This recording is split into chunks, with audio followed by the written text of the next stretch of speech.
Sur la première 7h37, on va parler de l'Afrique. L'Afrique sous les projecteurs de tous les médias du monde ces derniers jours, avec l'ensemble de la planète politique qui, hier en Afrique du Sud, a rendu hommage à Nelson Mandela, mais aussi sur le plan militaire avec l'intervention des troupes françaises au Mali et en Centrafrique, où règne le chaos et les massacres depuis la chute du président Bozizé. On vient d'en parler. L'Afrique, sujet de commentaires et d'analyses qui vont d'un côté de l'afro-pessimisme à l'optimisme un peu béat parfois. Pour y voir plus clair, pour parler de l'avenir de ce continent, nous sommes avec Jean-Pierre Liman. Bonjour professeur. Bonjour. À l'IMD de Lausanne, vous êtes spécialiste de la Chine et de l'Afrique aussi. Peut-être ce qu'on a vu hier, vous l'avez probablement regardé, la cérémonie dans le stade de Soweto, ce rassemblement tout à fait inédit de chefs d'État dans le stade. Est-ce qu'on peut y voir, j'allais dire sur le plan de l'image, sur le plan de l'histoire peut-être, un basculement pour l'Afrique, ce qui s'est passé hier?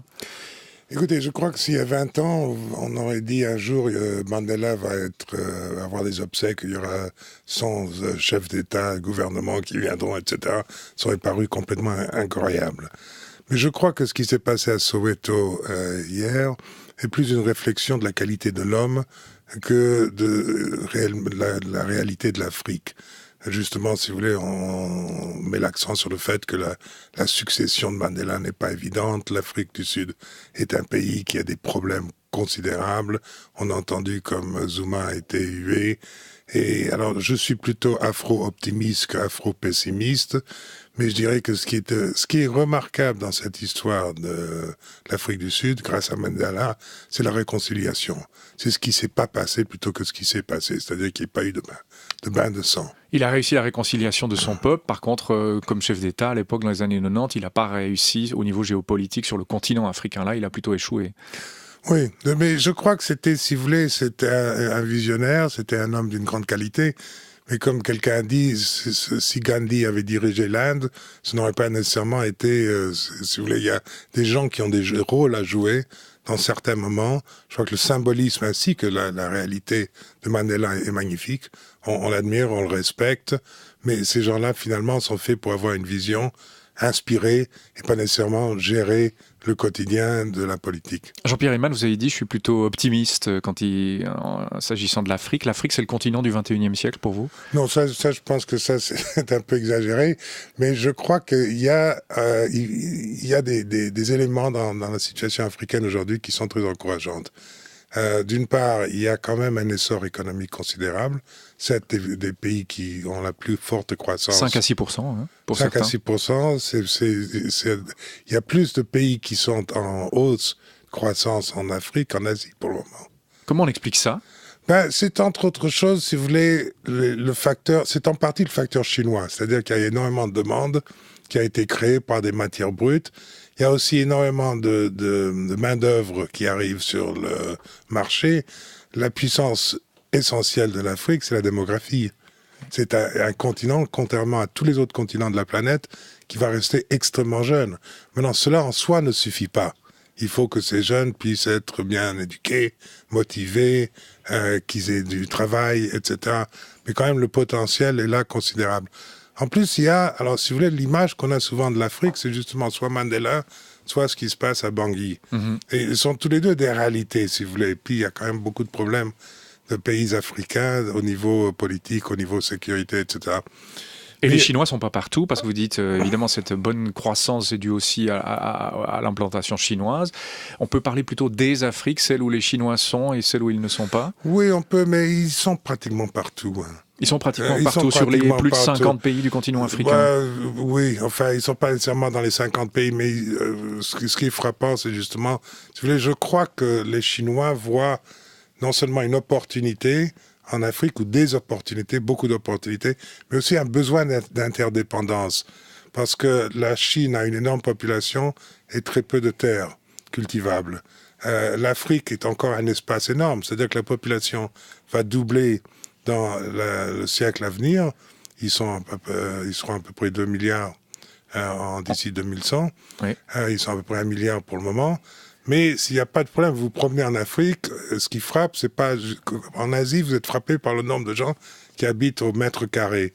En Afrique, vous êtes frappé par le fait, sauf quelques endroits, qu'il n'y a personne. Il y a de la place encore. Il y a encore Afrique, énormément de place. Donc, je crois que les Chinois voient une relation stratégique avec l'Afrique, ce qui fait qu'ils sont pratiquement partout, même dans des pays comme la République démocratique du Congo. Les Chinois sont présents. C'est du win-win, la relation chinoise avec les Africains, ou est-ce que l'un exploite l'autre ? Clairement posé, basiquement posé, je m'en excuse, mais enfin, à terme, ça va donner quoi, ça ? Écoutez, le problème fondamental, je vais répondre à votre question, mais tout d'abord pour dire que le problème de l'Afrique, c'est que, comme vous dites justement, il y a beaucoup d'Afrique. C'est qu'il y a une Chine, une Inde, une États-Unis, il y a 50 pays en Afrique. Donc, c'est impossible pour les pays africains d'avoir une politique, une stratégie commune. Et ça, les Chinois le savent bien. Donc, la présence chinoise, si vous voulez, est État à État. Maintenant, c'est pas win-win nécessairement, mais comme me disent mes amis africains, ça dépend beaucoup de ce que nous, on va faire pour assurer que c'est une opportunité qui nous ramène plutôt qu'une opportunité, plutôt qu'une exploitation. Et là, vous êtes toujours aussi optimiste ? Oui, je suis assez optimiste parce que je crois franchement j'ai été présent à plusieurs reprises dans des réunions de dialogue entre Chinois et Africains. Je crois qu'il y a une volonté parce qu'ils reconnaissent, et pas par altruisme, mais parce qu'ils reconnaissent la nécessité, si vous voulez, de cette dépendance. Qu'il faut que la Chine ait des bonnes relations avec les pays africains. Alors, on a la Chine active quasiment dans tous les pays d'Afrique, vous venez de nous le dire, Jean-Pierre Liman, l'Europe et la France en particulier. On évoquait la France-Afrique il y a un instant. Est-ce que l'Europe est assez proactive pour se placer aussi, elle aussi, sur le marché africain, faire concurrence aux Chinois, ou est-ce que c'est totalement déséquilibré ? C'est-à-dire que ça se déséquilibre. Je crois que l'Europe, la France en particulier, a eu beaucoup trop longtemps une attitude, et ça continue maintenant, une attitude coloniale, post-coloniale. Ça continue, l'intervention à Bangui, au Mali, c'est encore du post-colonialisme oui, selon vous ? À mon avis, oui. Oui. C'est pas normal et c'est pas sain que la puissance coloniale, qui est en grande partie responsable pour le désordre qui est en train de se passer dans ce continent, soit maintenant en train de jouer le gendarme. Oui. Mais donc ce sont des velléités plus géopolitiques que purement militaires. Je crois que si vous voulez, si on revient en arrière, dans les années 70 par exemple, il y avait une vision d'une union entre l'Afrique et l'Europe, Giscard d'Estaing entre autres, l'avait évoqué. Les diamants de Bokassa. Il y a eu les diamants de Bokassa, mais il y avait, je me souviens avoir lu des discours qu'il avait fait sur les opportunités, les complémentarités de ces deux continents. Ensuite, ça a été plus ou moins abandonné, en partie à cause évidemment de pas mal de désordres en Afrique, les défis qui sont passés ailleurs, etc. Mais je crois que, si vous voulez, on voit l'Afrique plutôt comme un problème qu'une opportunité. On dit, oh, les pauvres Africains, il faut donner de l'aide, c'est le territoire des ONG.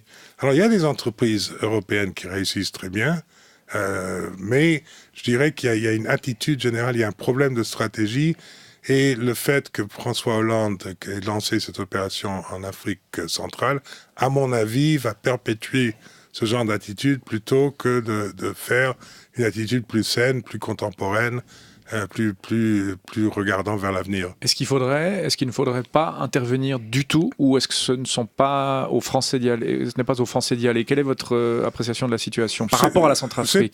C'est à l'ONU. Alors je sais que l'ONU a donné sa bénédiction à la France, mais je trouve que c'est une erreur qu'il y ait des troupes françaises et que françaises. Les Suisses, on n'en a pas beaucoup parlé. Vous dites la France, quand elle envoie ses rafales et ses troupes au sol, est toujours dans une attitude post-coloniale. Est-ce que du côté de la Suisse, quand on va en Afrique, on n'est pas là plutôt dans une logique du développement un peu là aussi post-coloniale, bien que la Suisse n'ait jamais eu de colonie en Afrique ni ailleurs, mais cette espèce d'humanitaire vaguement colonial. Est-ce qu'on est aussi un peu là-dedans entre la Suisse et l'Afrique ? Je pense que c'est vrai de l'Europe en général. Peut-être qu'il y a des exceptions d'entreprises, par exemple. Je crois qu'une entreprise comme Nestlé, par exemple, a une stratégie, une vision sur l'Afrique qui ne sont pas du tout coloniales ou post-coloniales, qui fait une approche de business et qui réussissent assez bien. Unilever serait un petit peu dans le même cas. Donc il y a des cas d'entreprises, mais les pays en général, non, c'est plutôt combien est-ce qu'on a donné pour telle œuvre en Afrique, pour justement le développement, etc. Alors, il y a des choses, évidemment, qui doivent être faites. Il faut plus d'investissement. Il faut plus de partenariats. Parce que justement, ce que je commençais à dire, c'est qu'il y a quand même un monde d'affaires qui émerge en Afrique. Il y a de plus en plus d'entreprises africaines qui sont très intéressantes. Et c'est là qu'il faudrait chercher des opportunités qui seraient à la fois, si vous voulez, intéressantes pour l'entreprise en question et intéressantes pour le développement des pays concernés. Qu'en est-il de la classe moyenne? Est-ce qu'elle émerge en Oui, Afrique? absolument, absolument, mais c'est frappant.